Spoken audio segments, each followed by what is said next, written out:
Dan kemudian Kemhan itu mengeluarkan namanya strategi pertahanan Nusantara. Dan dengan Mabes TNI itu kita imbangi, karena strategi pertahanan Nusantara itu masih sangat inward looking.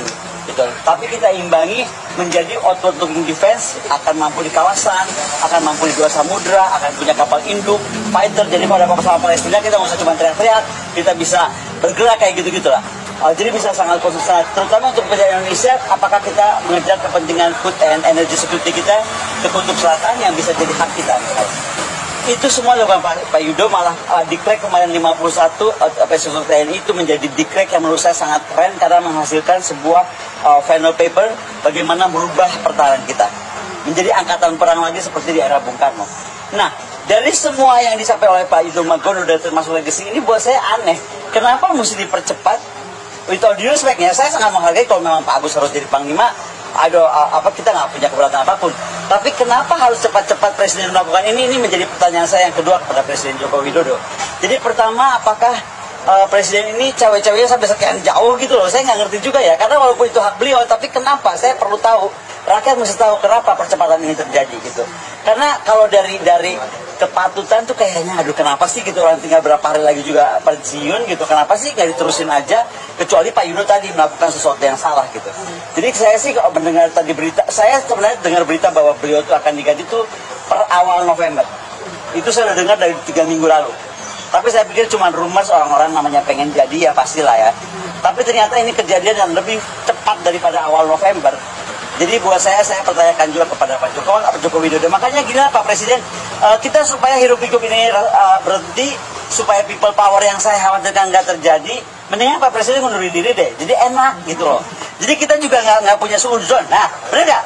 Saya ini rakyat ya, kan jadi saya suuzon terus nih. Dia bantuin si Kaisang sampai kemana deh, bantuin Gibran sampai kemana nih gitu kan? Udahlah biar nggak ada kayak begitu lagi, dan Bapak juga nggak usah pusing makan siang lagi gitu kan?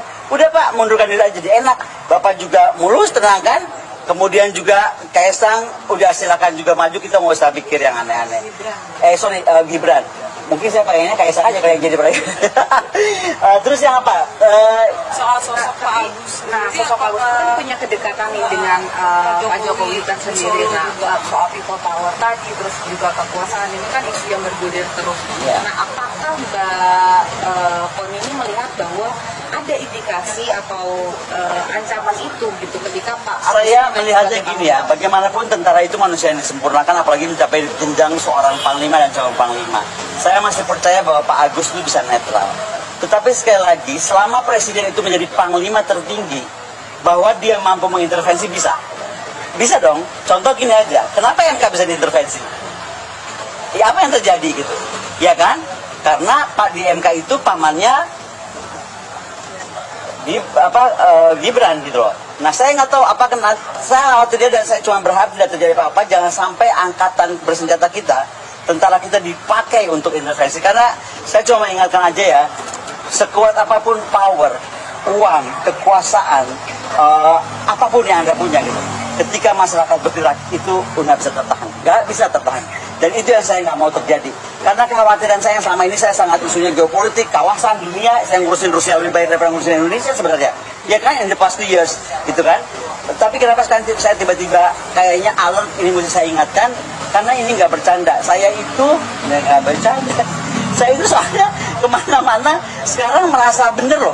Kok ada kegelisahan gara-gara MK yang nggak adil ini, lalu bagaimana sikap Gibran yang menurut saya tidak tadi, leadership value-nya kurang ya.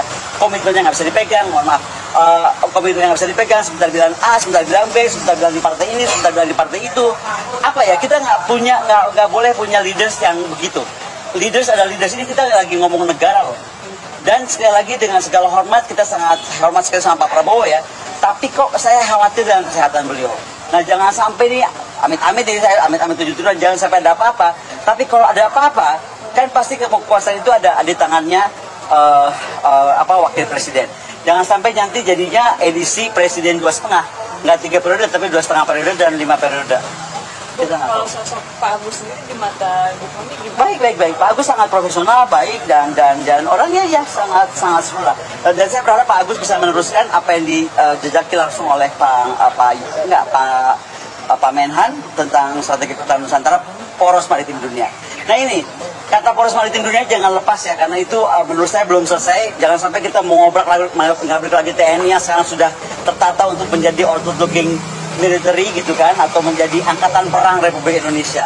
Jadi saya berharap Pak Agus dengan segala hormat bisa diteruskan apa yang sudah dicapai oleh Pak Prabowo sebagai Menhan bersama-sama Mabes TNI yang dipimpin oleh Pak Yudho Margono selama ini.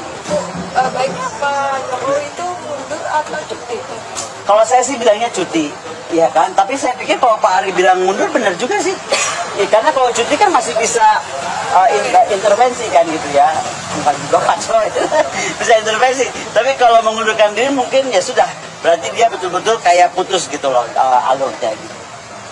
Oke? Jadi catatannya itu ya kalau soal posisi panglima harapannya TNI bisa netral sampai dengan masa. Karena TNI kita dari rakyat untuk rakyat. Jadi yang paling utama itu adalah rakyat. Bukan penguasa, bukan uang, bukan kekuasaan, tetapi rakyat. Itu. Dan itu yang membedakan. Dan jangan salah ya, Indonesia ini negara yang lahir dari pergerakan. Dan itu bibit-bibit pergerakan tuh ada. Makanya be very careful dengan gerakan massa. Itu yang saya selalu ingatkan. Dan kenapa saya harus ingatkan. Makanya saran saya supaya tidak semakin kita terombang-ambing. Ya, ada dua tadi saya kasih pilihan ya. Apakah ganti cawapres? Katanya nggak mungkin. Ya sudah, berarti yang paling mungkin adalah presiden mengundurkan diri. Kalau dibilang nggak ada aturannya ya karena memang juga nggak ada pernah presiden ngajuin anaknya jadi cawapres saat dia menjabat kan. Dan bukan cuma anaknya loh, mantunya jadi gubernur, ini jadi itu, saya udah nggak tahu lagi deh. Gitu. Oke?